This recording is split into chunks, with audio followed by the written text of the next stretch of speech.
everybody, Mark Glad you're here with the Forward Realty Group. Just wanted to talk to you a little bit about tips for buying a home in Madison, Wisconsin. I've got 5 tips for you today, and I hope they help out. So if you're looking for a home, maybe this is something you want to take a look at. So the first tip is use a buyer's agent.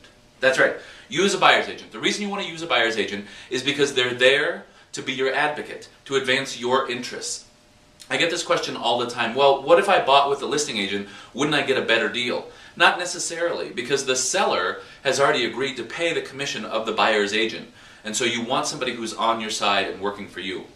Number 2, find a really good local lender. I'm not a big fan of things like lendingtree.com.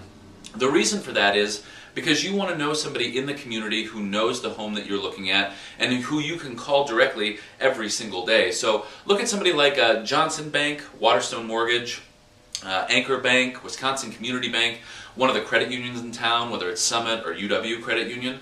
You're going to have local people there who are there to help you and that you'll have immediate access to.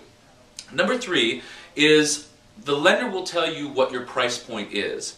But what I would like for you to do is be able to pick a price that you'd like to pay for the home and then find a good neighborhood. When I say pick a price, the lender may tell you that you can spend up to $250,000, right? Well, the payment on that may be a little bit too much for what you're planning with your budget. So you may want to look at homes that are only $200,000 or $225,000. Be sure to let your realtor know exactly what your price point is. And then with neighborhood, you want to consider a lot of things. You want to consider, do you have a lot of friends in the neighborhood you're looking in? Is there a good grocery store in the neighborhood you're looking in? Public transit is always a good option in a neighborhood. Just really start to ask a lot of questions. You may even want to knock on a neighbor's door and say, hey, how do you feel about this neighborhood? You know, if you have kids, do they have kids? Do they have a noisy dog? Whatever it might be, right? Okay?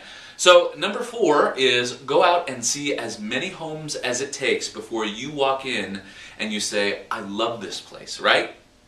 So I don't want you to say go by the average, which is 8 to 13 homes and you'll find your perfect dream home, right? No, you want to find the one. So if that means you look for 9 months at 85 homes, I know some realtors are out there are going to be cringing at this, but if that's what it takes, that's what it takes. You want to love where you live, so find the perfect home. Lastly, ask a lot of questions. There are a lot of steps in this process, and whether it's your first time buying a home or it's your first time in a number of years buying a home because you're moving up, you want to ask as many questions as possible so you don't feel like you're left in the dark on anything. Whether it's about earnest money, closing costs, testing, inspections, anything like that, make sure you're asking your agent all the right questions. If you have any other questions for me, I'm Mark Glad with the Forward Realty Group. Look forward to talking to you soon. Take care.